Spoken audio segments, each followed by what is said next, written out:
Hey guys, welcome back to my channel of JRF Nisha insights. तो आज हम पढ़ने वाले हैं टीचिंग एप्टीट्यूड के 2023 के पीवाईक्यू। ठीक है। अभी तक हमने क्या करा है? अभी तक हमने फैब और मार्च के 2023 के पीवाईक्यू कवर किए हैं। बस अभी मार्च के है ना, उसमें से कुछ एक क्वेश्चंस रहते हैं जो कि आज मैं लेके आई हूँ। ठीक है।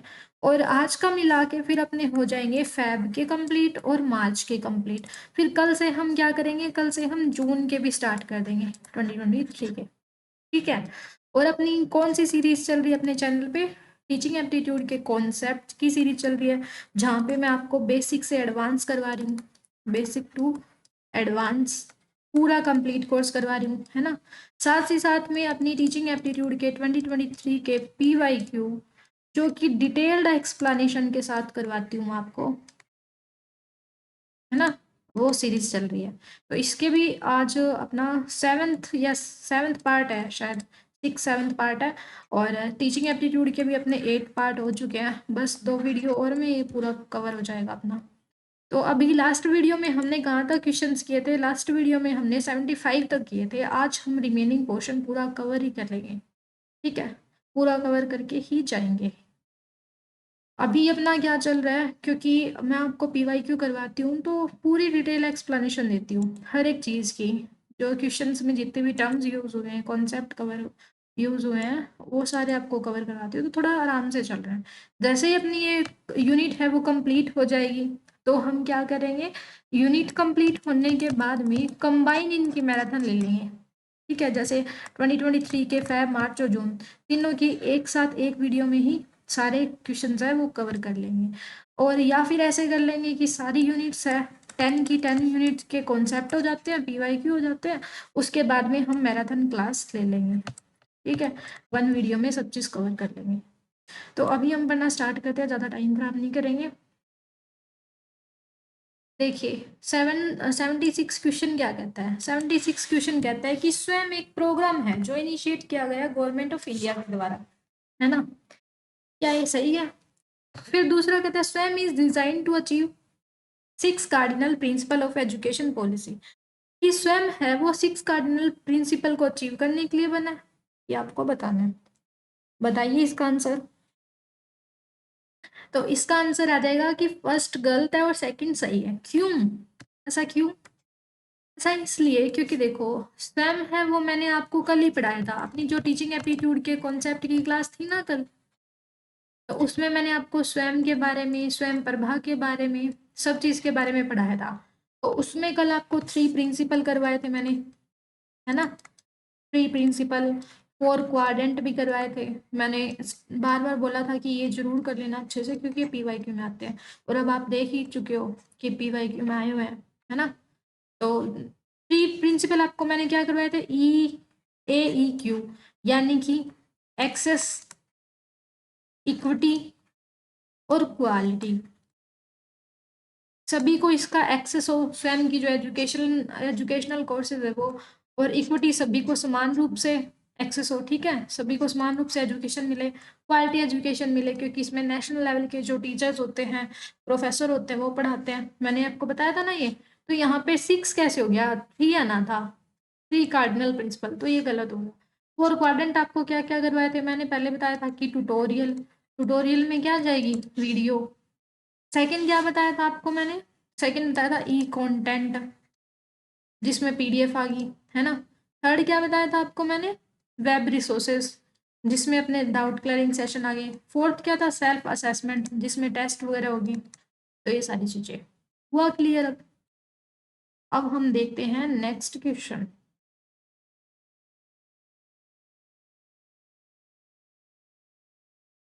77 क्वेश्चन क्या कहता है? अपने कोई टर्म्स दी हुई है, पॉडकास्ट, ब्लॉग्स, विकी, वेबकास्टिंग।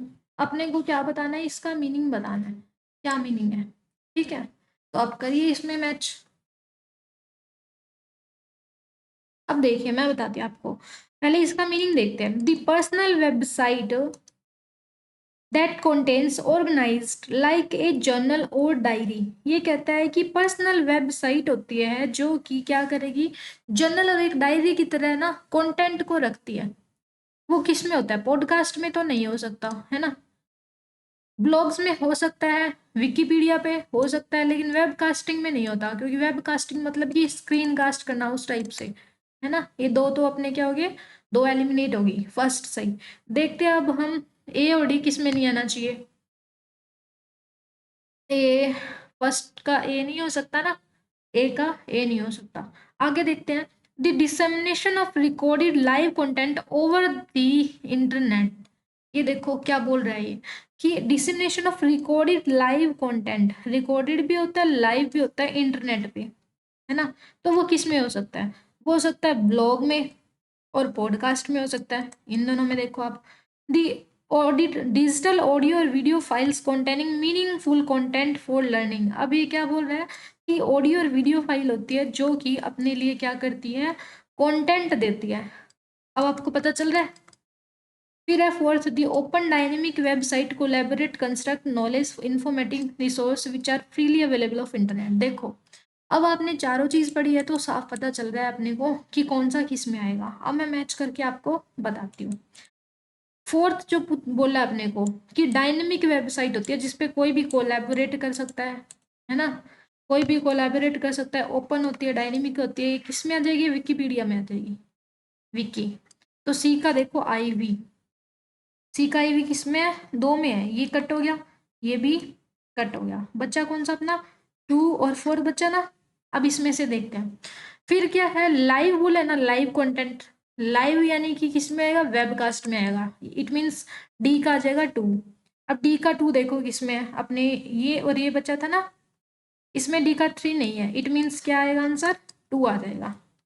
ऐसे आपको इलिमिनेशन मेथड का यूज करके क्वेश्चंस को सॉल्व करने हैं। देखो टू, मैंने आपको क्यों आराम आराम से समझाया, क्योंकि ताकि आप ना जब एग्जाम में करो क्वेश्चन तो एकदम चिल होके करो, कि अगर आपको नहीं भी पता है तो आप पहले देखो पॉडकास्ट है, वो क्या होता है आपको नहीं पता। अब मीनिंग देखो, मीनिंग में बोल रखा है कि पर्सनल वेबसाइट होगी जो जर्नल और डायरी की तरह होगी।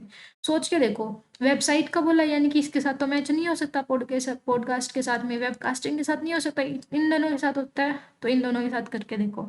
फिर देखो लाइव कंटेंट बोला है, इट मीन्स किसके साथ होएगा, वेबकास्ट के साथ होएगा। कोलैबोरेटिव लर्निंग वेबसाइट है यानी कि विकी के साथ होएगा। ब्लॉग किस में आ जाएंगे, डायरी में आ जाएंगे, है ना। तो हो गया ना मैच।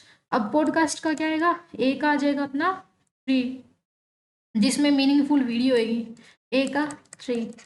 कि डिजिटल ऑडियो और वीडियो, पॉडकास्ट होती है वो ऑडियो भी होती है वीडियो भी होती है ना।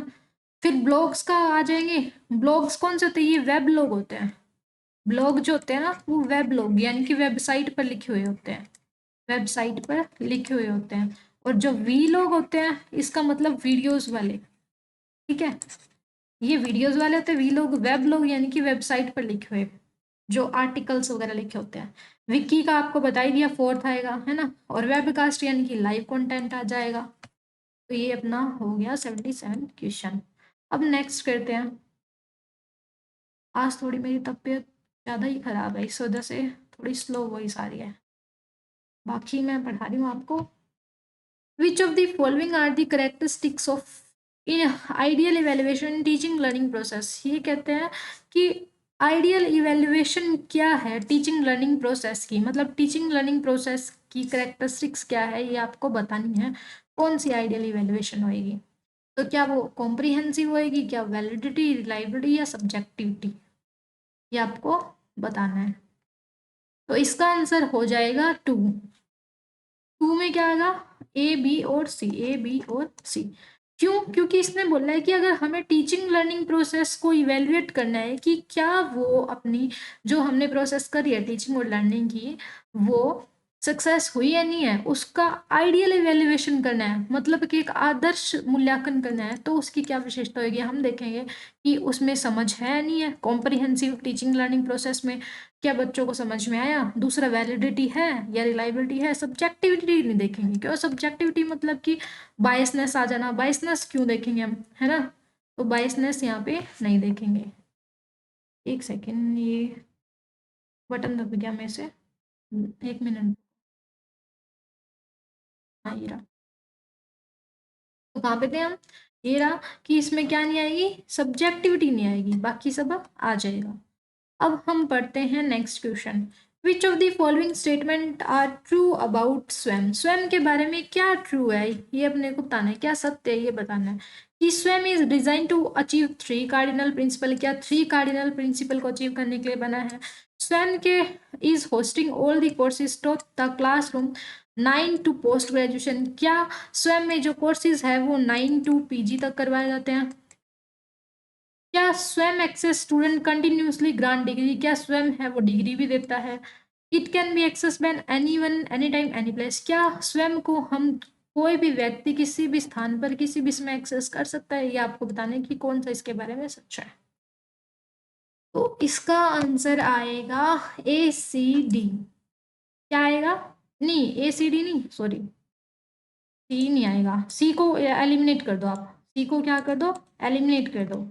सी यहाँ से गया और इसमें भी है ना, सी यहाँ से गया यहाँ से गया, इट मीन्स इसका आंसर हो जाएगा 3। कैसे? क्योंकि देखो 3 कार्डिनल प्रिंसिपल मैंने आपको लास्ट क्वेश्चन में बताया था, उसके लिए ही होता है ये। फिर 9 टू पीजी पढ़ाया के कोर्सेज करवाए जाते हैं, ये भी मैंने आपको कल पढ़ाया था, है ना। और इसका तो देखो ए ई क्यू भी करवाया था ना मैंने। और एक्सेस हर जगह होना चाहिए, हर किसी के पास होना चाहिए। इसका जो पर्पज ही क्या है, डोर टू डोर एजुकेशन हो, है ना, सभी के पास फ्री एजुकेशन दी जाए। तो एक्सेस भी सारी जगह कर सकते हैं, लेकिन डिग्री प्रोवाइड नहीं करता। ये क्या नहीं करता? डिग्री प्रोवाइड नहीं करता, ये गलत हो जाएगा। इसका मतलब अपना आंसर क्या हो गया, ए बी ओ डी। सी को एलिमिनेट कर दिया हमने, तो इजीली अटेम्प्ट हो गया ना, ये अपना गलत हो जाएगा सी। अब हम करते हैं नेक्स्ट क्वेश्चन। 80 क्वेश्चन क्या आगे बोलता है, ये बोलता है which of the following is related to learning centred approach of teaching. Learning centred approach of education या टीचिंग कौन सी होती है वो बताओ आप। इम्पोज्ड, ऑथोरिटेरियन और सेल्फ कंट्रोल और ऑटोक्रेटिक, इनमें से कौन सा आएगा वो आपको बताना है। तो लर्नर सेंटर्ड आ जाएगी अपनी सेल्फ कंट्रोल्ड। क्या आ जाएगी? Self control, learner centred approach of education. इसमें हम ऑथोरिटेरियन तो गलत हो जाएगा, ऑथोरिटेरियन यानी कि टीचर सेंटर्ड होगी, टीचर ज़्यादा ध्यान देता है ना, अपनी स्ट्रेटजीज पर, बच्चों पे डिसिप्लिन को ज़्यादा लागू करवाने की कोशिश करता है, उन पर दबाव डालता है, इम्पोज्ड, वो भी गलत हो जाएगी। ऑटोक्रेटिक, ये भी गलत हो जाएगी, निरंकुशवादी, मतलब कि बस टीचर टीचर की चलेगी, स्टूडेंट की नहीं चलेगी। सेल्फ कंट्रोल क्या है? बच्चे खुद से कंट्रोल करेंगे खुद पे, वो खुद ही कंटेंट को, मेथड्स को सिलेक्ट करेंगे, है ना। तो इसमें क्या आ जाएगा अपना लर्निंग सेंटर्ड मेथड हो जाएगा सेल्फ कंट्रोल। ठीक है, अब हम बढ़ते हैं नेक्स्ट क्वेश्चन। 81 क्या कहता है? 81 कहता है arrange the step of project method in A sequence. जो प्रोजेक्ट मेथड है ना, उसके जितने भी स्टेप्स होते हैं आपको इसको सीक्वेंस में लगाना है। ठीक है, तो सीक्वेंस में लगाइए इसको। और ऊपर वाला जो क्वेश्चन था मैंने इसमें आपको बताया, जब मैं आपको कॉन्सेप्ट करवा रही थी तब भी मैंने आपको बताया था, जो लर्नर सेंटर्ड होता है ना, उसमें बच्चे बच्चे पे ज़्यादा ध्यान दिया जाता है, उसकी नीड्स क्या है, उसकी प्रॉब्लम क्या है, उसके बिहाफ पे ही सिलेबस को, कंटेंट को तैयार किया जाएगा, तो वो अपने आप ही काम करेगा, बच्चा खुद से ही कंट्रोल हो जाएगा, है ना। और प्रोजेक्ट मेथड के सीक्वेंस आप लगाइए, तो इसका आंसर हो जाएगा अपना थर्ड। कैसे? क्योंकि सबसे पहले तो देखो प्रोजेक्ट मेथड है, प्रोजेक्ट मेथड क्या होता था, जिसमें स्टूडेंट को ना एक प्रोजेक्ट, एक सिचुएशन दे दी जाती थी। जैसे मैंने आपको पढ़ाया था कि इन्वायरमेंट पोल्यूशन पे हमने आपको एक क्या दे दी, सिचुएशन दे दी इन्वायरमेंट पोल्यूशन पर, है ना।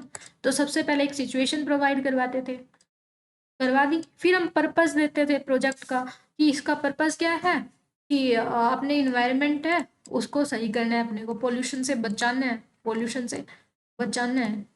एक सिचुएशन दे दी इन्वायरमेंट पोल्यूशन, इस पे आपको प्रोजेक्ट बनाना है, इस प्रोजेक्ट का पर्पस क्या है कि इन्वायरमेंट को पोल्यूशन से बचाना है। फिर हमने क्या करा, फिर प्लानिंग करी हमने प्रोजेक्ट की, अब हम कैसे बनाएं भाई, प्रोजेक्ट बनाना है तो प्लान तैयार किया, प्लान तैयार करने के बाद में हमने क्या किया, एग्जीक्यूट करा उस प्लान को। अब लागू भी तो करेंगे प्लान को जो हमने बनाया है। मैंने प्लान बनाया कि 4 स्टूडेंट है, ए बी सी डी। अगर हमें मॉडल या प्रोजेक्ट बनाना है इन्वायरमेंट पोल्यूशन का, एक को बोला कि तू ट्रीज लेके आना, एक को बोला कि तू हाउस लेके आना, हाउसेज होते हैं छोटे छोटे वो लेके आना, एक को बोला कि तू पानी बना देना, है ना। प्लान बनाया, फिर इसको लागू करा, यानी कि मॉडल हमने बनाया। फिर बाद में हमने क्या करा, एफ उस चीज़ को इवेल्युएट करा कि अब क्या मैंने जो सोचा था प्लान, है ना, उसके हिसाब से मैंने इसको लागू भी करा नहीं करा, तो मैंने इवेल्युएशन करा, लास्ट में मैंने क्या कर दिया, उस प्रोजेक्ट को रिकॉर्ड कर दिया। ठीक है, मतलब टीचर्स के पास दे दिया, अब वो रिकॉर्ड हमारा रह जाएगा ना उसके पास। तो ये इसका हो गया सीक्वेंस। ठीक है, आया समझ में? ये कॉन्सेप्ट में आपको मैंने कौन करवाया था ना, प्रोजेक्ट मेथड, सेम ही एग्जांपल दिया था तभी भी। देखिए 82 क्वेश्चन क्या कहता है, ये कहता है कि adolescence period is the transitional period of growth and development between childhood and adulthood. जो किशोरावस्था होती है ना, वो क्या होता है, जो बचपन और बुढ़ापा होता है अपना, बचपन और व्यस्तता, उसको क्या बोलते हैं, अडल्टहुड को व्यस्कता।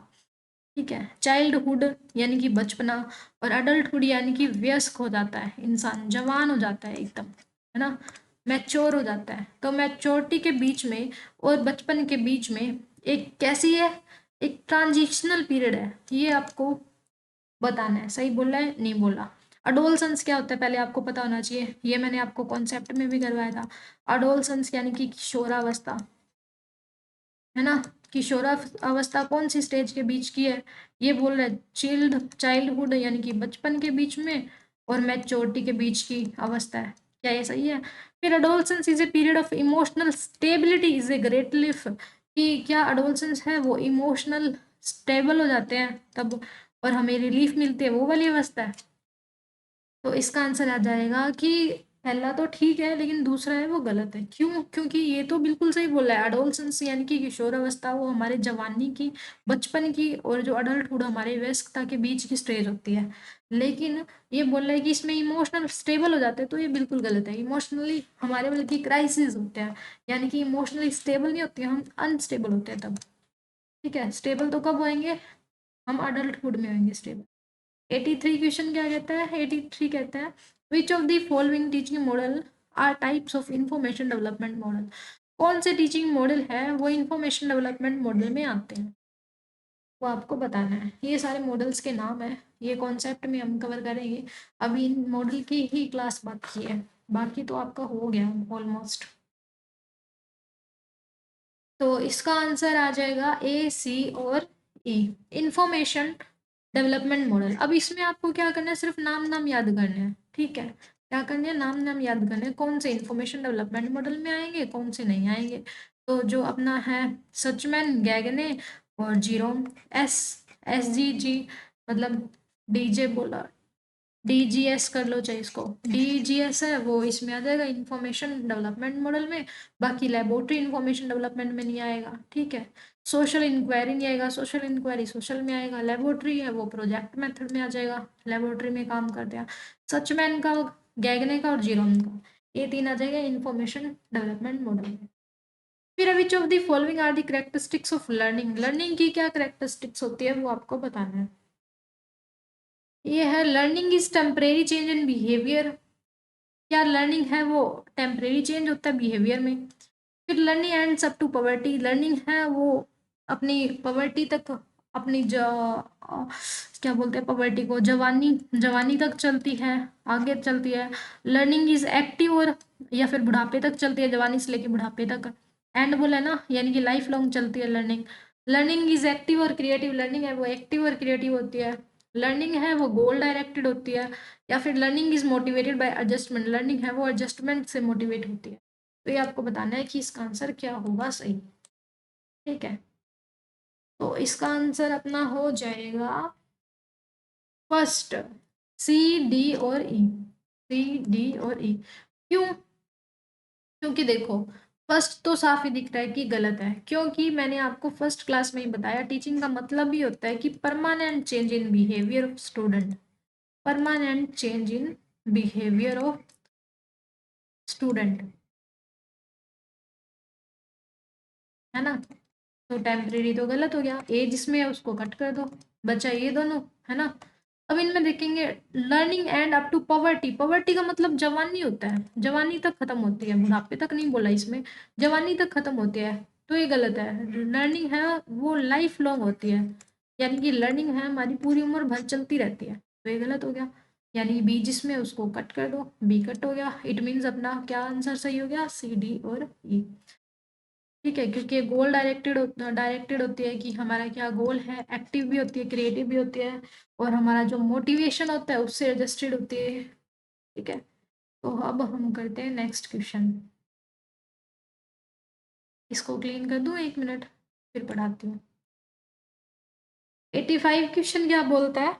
85 क्वेश्चन कहता है कि open educational resources are the type of resources. जो ओपन एजुकेशनल रिसोर्सेज होते हैं वो इस टाइप के होते हैं, दैट आर फ्रीली अवेलेबल, जो कि फ्रीली अवेलेबल होते हैं टीचर के लिए, स्टूडेंट के लिए, जिनको हम यूज कर सकते हैं, अडोप्ट कर सकते हैं, शेयर कर सकते हैं, रीयूज कर सकते हैं। मतलब कि कुछ ऐसे रिसोर्सेज होते हैं जो कि ओपन एजुकेशन होते हैं, और जिनको हम फ्री में टीचर स्टूडेंट है वो यूज भी कर सकते हैं, अडोप्ट भी कर सकते हैं, शेयर भी कर सकते हैं। ये आपको बताना है क्या सही बोला है, गलत बोला है। फिर कहते हैं ओपन एजुकेशनल रिसोर्सेज वो रिसोर्सेज है जिनको हम किसी भी टाइम में किसी भी प्लेस पे यूज कर सकते हैं। तो इसका आंसर हो जाएगा फर्स्ट, दोनों ही ट्रू है, क्योंकि ओपन एजुकेशनल बोला है ना, ओपन है जो कि फ्री में अवेलेबल होते हैं टीचर स्टूडेंट के लिए, वो शेयर यूज कर सकते हैं। ओपन एजुकेशनल रिसोर्सेज है वो कहीं पर भी हम यूज कर सकते हैं, किसी भी टाइम कर सकते हैं। अब हम करते हैं 86 क्वेश्चन। ये कहता है कि हाउ मैनी डीटीएच चैनल स्वयं प्रभागी जो डेवलप किए गए हैं हाई क्वालिटी एजुकेशन के लिए। अब ये देखिए जो 2023 का था ना, फेब मार्च का, फेब और मार्च के, ये फेब मार्च की पीवाई के, इसमें तो अपने 34 डीटीएच चैनल आ जाएगा इसका आंसर। लेकिन अब आएगा ना, जो जून 2023 क्या था, उसमें भी 34 डीटीएच चैनल था। ठीक है, फेब, मार्च और जून, इन तीनों में तो 34 था। लेकिन अब जो दिसंबर के एग्जाम हुए हैं 2023 के, और आगे जो 2024 से जितने भी होंगे, उसमें अगर पूछ ले कितने चैनल है, तो उसमें हम बोलेंगे 40 डीटीएच चैनल है। स्वयं प्रभा के कितने हैं? 40। इसकी मैंने आपको कॉन्सेप्ट में भी करवाया था, साथ ही साथ इसकी एक स्पेशल वीडियो भी ली थी स्वयं प्रभा के चैनल्स की, वो आप देख लेना, उसमें भी अच्छे से बताया हुआ है। क्योंकि पहले कितने थे? 34 थे, अब 40 हो गए हैं। अगर टोटल पूछे तो ओवरऑल हो गए 80, जिसके अंदर 40 तो स्वयं प्रभा की और 40 कॉम्पिटिटिव एग्जाम के। ठीक है, तो पहले के क्वेश्चंस में 34 मिलेगा आपको, और अब अगर पूछे ना कितने चैनल है, तो आप क्या लिखोगे? 40 चैनल है। ठीक है, ये बात याद रखना। ये तो पहले का पीवाईक्यू है, क्योंकि ये था अपना मार्च का पीवाईक्यू। जून जून में भी 34 था, अब जो पेपर हुए ना, अब कितने हो गए अपने? 40 हो गए। अब देखिए 87 क्वेश्चन। 87 कहता है कि कौन सी इंटेलेक्चुअल डेवलपमेंट करेक्टरिस्टिक्स है अडोलसेंट की। अडोलसेंस यानी कि किशोरावस्था वाले जो विद्यार्थी होते हैं, उनकी इंटेलेक्चुअल यानी कि बौद्धिक, बुद्धि से रिलेटेड, माइंड से रिलेटेड कौन सी विशेषताएं होती है, वो अपने को बताना है। क्या वो एब्स्ट्रैक्ट इमोशन, इनकी जो इमोशंस होते हैं वो एब्स्ट्रैक्ट लेवल के होते हैं? क्या वो थिंक भी कर सकते हैं, रीजनिंग कर सकते हैं? क्या उनका अटेंशन, ध्यान की अवधि भी होती है, स्पैन ऑफ अटेंशन करते हैं वो? स्पैन ऑफ अटेंशन मतलब कि ध्यान देना। क्या वो इमेजिनेशन करते हैं? वो आपको बताना है। तो इसका आंसर आ जाएगा अपना थर्ड। थर्ड क्या कहता है? ए, सी और डी। इससे कैसे कि जो अडोलसेंट होते हैं ना, उनकी माइंड से रिलेटेड पूछा है। माइंड से रिलेटेड, माइंड में इमेजिनेशन कहाँ करते हैं? माइंड में करते हैं। थिंक और रीजनिंग कहाँ से होते हैं? माइंड से। अटेंशन, ध्यान भी किसे देते हैं? माइंड से। एब्स्ट्रैक्ट इमोशन, इमोशन कहाँ से होते हैं? इमोशन माइंड से नहीं होते। ठीक है, तो इमोशन इनकी विशेषता नहीं है एक, इमोशन तो इसकी एक थोड़ी कमजोरी टाइप है। ठीक है, तो वो इसमें नहीं आएगा, वो माइंड से रिलेटेड नहीं है, वो हार्ट से रिलेटेड है। मान लो हम कहते नहीं है हमारा दिल में दर्द हो रहा है, ऐसा वैसा, तो ये माइंड से रिलेटेड नहीं है, ये इसकी विशेषता नहीं है। अब आता है 88 वाला, ए फ्लिप्ड क्लासरूम इन्वायरमेंट क्या प्रमोट करता है? फ्लिप्ड क्लासरूम आपको मैंने इतनी बार समझा लिया, पीवाईक्यू में भी और कॉन्सेप्ट में। क्या होता है फ्लिप क्लासरूम? यानी कि रिवर्स हो जाता है अपने फिजिकल से। पहले मैं आपको एक क्वेश्चन करने देती हूँ, उसके बाद समझाऊंगी। ठीक है, फ्लिप्ड क्लासरूम क्या प्रमोट करता है? क्या वो लर्निंग के कल्चर को प्रमोट करता है, लर्निंग के फिक्स्ड लर्निंग कल्चर को प्रमोट करता है, या फ्लेक्सिबल को, या फिर फिक्स टू फेस ओनली, या फिर fixed and passive learning culture को? तो इसका आंसर आ जाएगा फ्लेक्सिबल लर्निंग कल्चर को। क्यों? क्योंकि देखो फ्लिप क्लासरूम है, उसकी मैंने डेफिनेशन पढ़ाई थी, कैरेक्टरिस्टिक पढ़ाई थी, तभी आपको बताया कि ये फ्लेक्सिबल है, चेंजेबल है। क्योंकि इसमें हम क्या करते हैं, जो क्लास होती है ना, क्लास, उसमें तो हम करते हैं होमवर्क, ठीक है। और घर पर जाके हम वीडियोस, कंटेंट, पीडीएफ्स है वो पढ़ते हैं। क्यों? क्योंकि टीचर्स हमें पहले ही प्रोवाइड करवा देते हैं पीडीएफ्स वगैरह, ताकि स्कूल में आए तो इसको कंटेंट अच्छे से समझ में आ जाए। ठीक है, तो फ्लिप क्लासरूम हो गया। अब 89 क्वेश्चन करते हैं। 89 क्या कहता है कि कैनवा है ना, कैनवा, कैनवा तो आपने कभी यूज करा होगा, नहीं करा तो मैं बता देती हूँ, पहले एक क्वेश्चन कर लेती हूँ फिर बताऊंगी। कैनवा एक लर्निंग मैनेजमेंट सिस्टम है जो सपोर्ट करता है ऑनलाइन टीचिंग को, ऑनलाइन लर्निंग को। क्या ये सही है? कैनवा है वो एक लर्निंग मैनेजमेंट सिस्टम है, तो इसका आंसर आ जाएगा बोथ आर करेक्ट। क्योंकि कैनवा है ना वो एक लर्निंग मैनेजमेंट सिस्टम ही है जो कि हमारी ऑनलाइन टीचिंग को और लर्निंग को सपोर्ट करता है। और इसमें भी बोल रखा है लर्निंग मैनेजमेंट सिस्टम है। अब जो कैनवा है ना उससे हम थंबनेल भी बनाते हैं, उससे हम वीडियो भी बनाते हैं। ठीक है, उससे हम कोई भी कंटेंट क्रिएट करते हैं।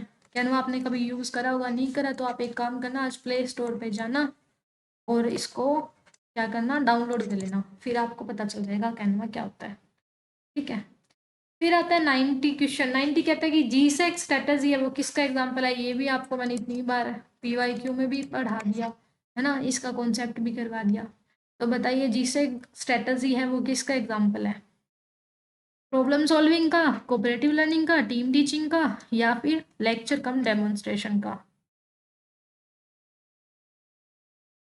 तो इसका आंसर क्या आ जाएगा? कोऑपरेटिव लर्निंग का।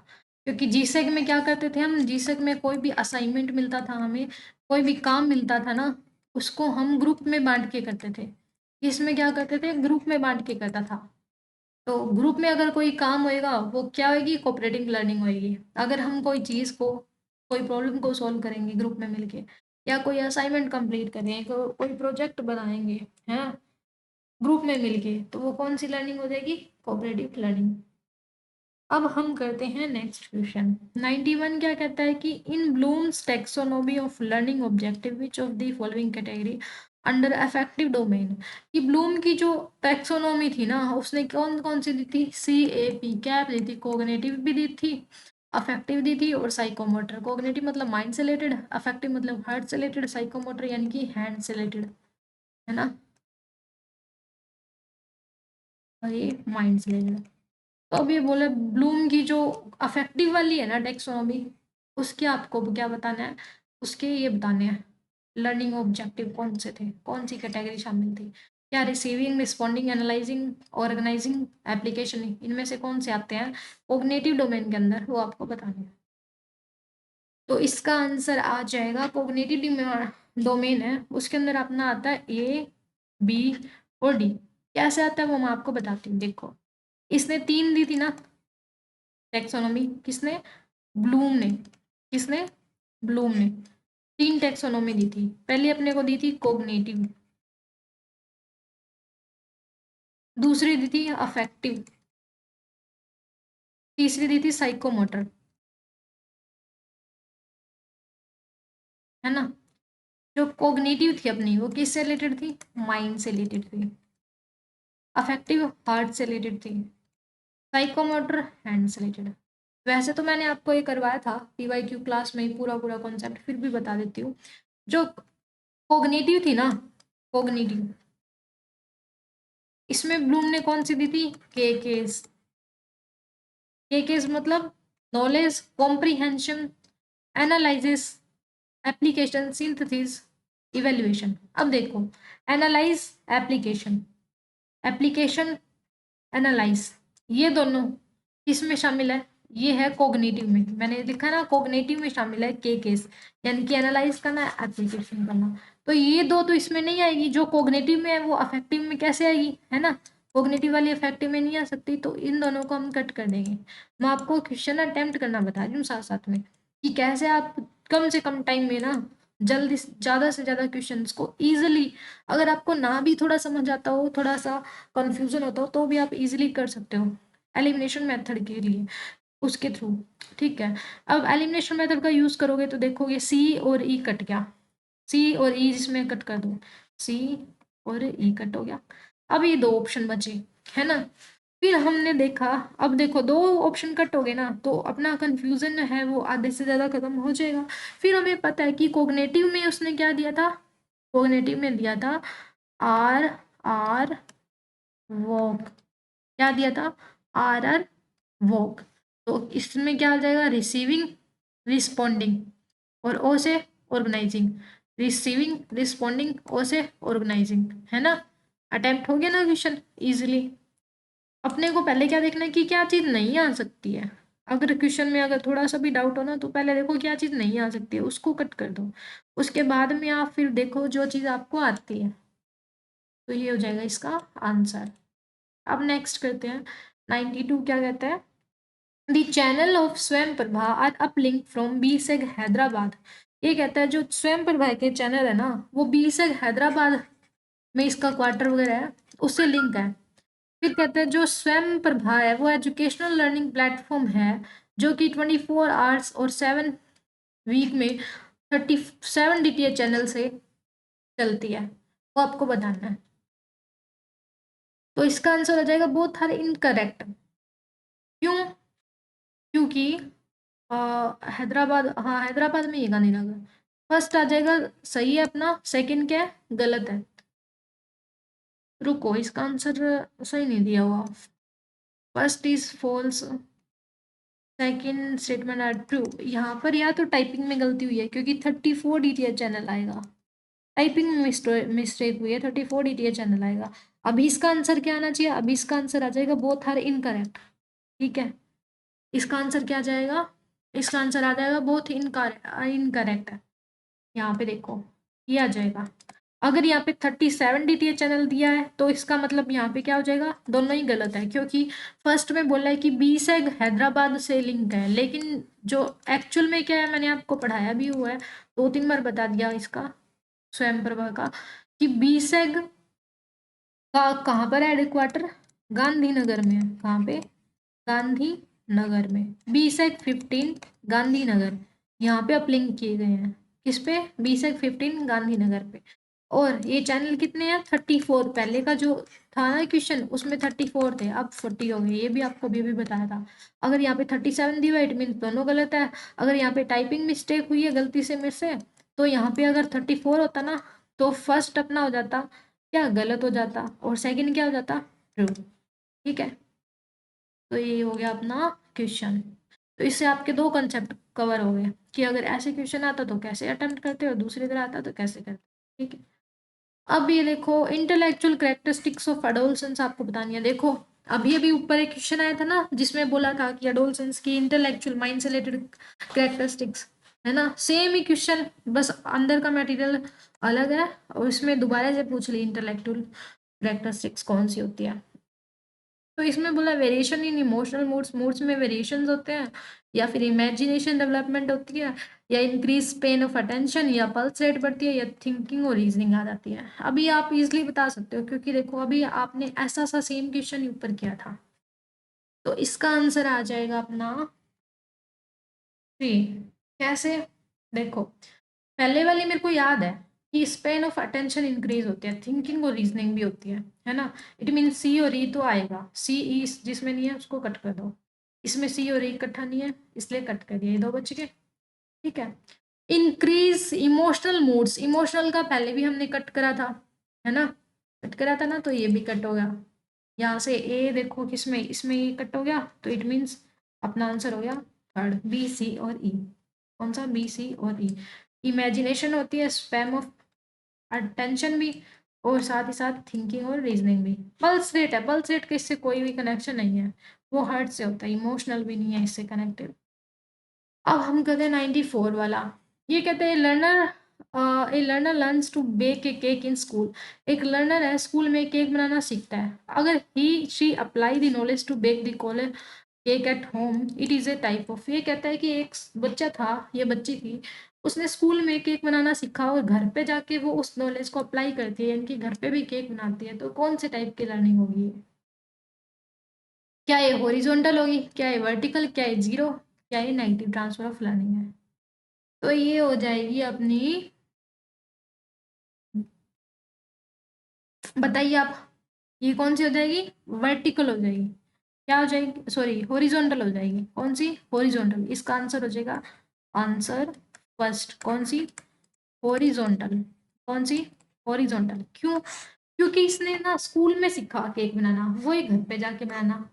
ट्राई करा तो कौन सी होगी? हॉरिजॉन्टल। वर्टिकल कब होती? वर्टिकल तब होती अगर वो टीचर सिखाता उसको, ठीक है, और फिर वो अप्लाई करती घर पे जाके, है ना। और या जीरो ट्रांसफर मतलब कि कोई भी नॉलेज ट्रांसफर नहीं करी, नेगेटिव यानी कि गलत, गलत कर दिया, है ना। तो ये आ जाएगी अपनी हॉरिजॉन्टल में। फिर 95 क्वेश्चन करते हैं। एक सेकेंड में इसका आंसर चेक भी कर लेती हूँ 95 का, ठीक है, इतने आप 1 मिनट वेट करिए। वैसे तो मेरे को पता है इसका हॉरिजॉन्टल ही आएगा, फिर भी चेक करने में क्या जाता है।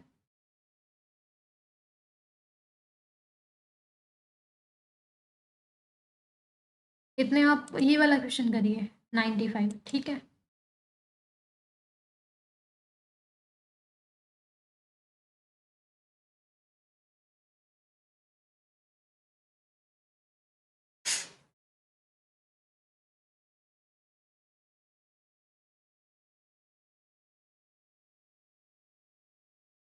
अभी आ रही हूँ, 1 मिनट आप करो इतने क्वेश्चन वो वाला। हम्म,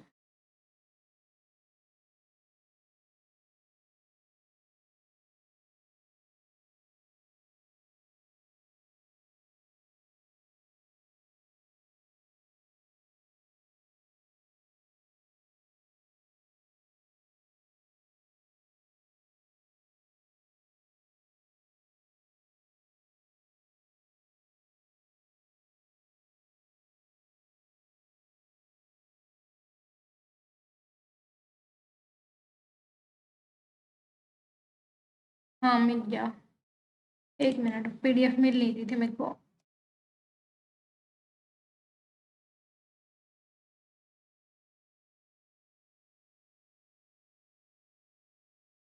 95 क्वेश्चन है ना।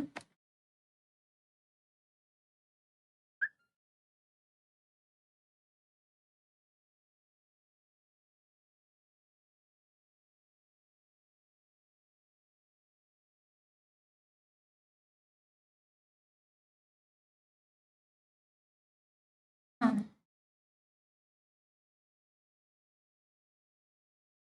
सही है, ठीक है, यही आएगा।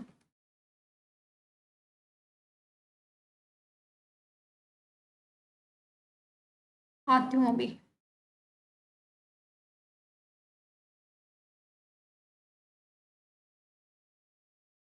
बिल्कुल सही है, सही बताया मैंने आपको, एकदम हॉरिजॉन्टल ही आएगा। मेरे को थोड़ा सा डाउट हो रहा था, फिर मैंने डाटा पीडीएफ वगैरह डाउनलोड करी थी ना। पीवाईक्यू होते हैं वो तो अपने को एनटी की साइट से इनसे लेने पड़ते हैं। तो मैंने देखा आंसर की मैच करी ना, तो बिल्कुल सही है। जो ये वाला क्वेश्चन करवाया ना मैंने आपको हॉरिजॉन्टल वाला, बिल्कुल सही है, यही आंसर आ जाएगा। 95 करते हैं अब। 95 क्या कहते हैं कि teacher can enjoy teaching as a profession when he she. एक टीचर है वो अपनी टीचिंग के प्रोफेशन को कब इंजॉय करेगा? जब वो seek student from respect from student, student से जब उसको रिस्पेक्ट मिलेगी, या फिर वो स्ट्रिक्ट डिसिप्लिन को क्लास में क्या लागू करवाएगा, क्या has better qualification than his her colleague, कि उसकी ज़्यादा क्वालिफिकेशन होगी अपनी कोलीग से, या फिर he close to principal of vice chancellor, वो वाइस चांसलर या फिर प्रिंसिपल से ज़्यादा क्लोज होएगा तब। तो कब उसको अच्छा लगेगा अपना प्रोफेशन? जब उसको रिस्पेक्ट मिलेगी स्टूडेंट से। क्या मिलेगी? रिस्पेक्ट मिलेगी स्टूडेंट से, ठीक है। तो इसका आंसर क्या आ जाएगा? आंसर हो जाएगा सीक रिस्पेक्ट फ्रॉम स्टूडेंट्स। इसके आंसर मैंने टिक मार्क करे नहीं थे, बट मेरे को पता है इसका कि रिस्पेक्ट वाला आएगा। बाकी तो सारे देखो नेगेटिव ही है ना। डिसिप्लिन को स्ट्रिक्टली लागू करना, अपने क्लिक से बेहतर होना, यानी कि कंपटीशन करना, उन्हें जेलसी रखना, ये तो गलत हो गया ना। वाइस चांसलर प्रिंसिपल के करीब, ये भी गलत हो गया। तो ये आएगी रिस्पेक्ट मिलनी चाहिए, तभी टीचर को क्या होएगा? इंजॉय होगा अपनी क्लास में। ठीक है, तो देखिए अभी अपने आज सारे कंप्लीट हो गए, फैब के, मार्च के, ठीक है, 2023 के पीवाईक्यू। अब कल से स्टार्ट करेंगे हम जून के। देखिए जून के पीवाईक्यू है ना, जून ऑल शिफ्ट पीवाईक्यू। तो अब हम फिर आगे ये करेंगे। अभी आज के लिए बस इतना ही, मिलते हैं नेक्स्ट वीडियो में, तब तक के लिए bye bye, take care, thanks for watching. और मेरी वीडियो को ज़्यादा से ज़्यादा लाइक करें, शेयर करें, चैनल को सब्सक्राइब करें, ठीक है।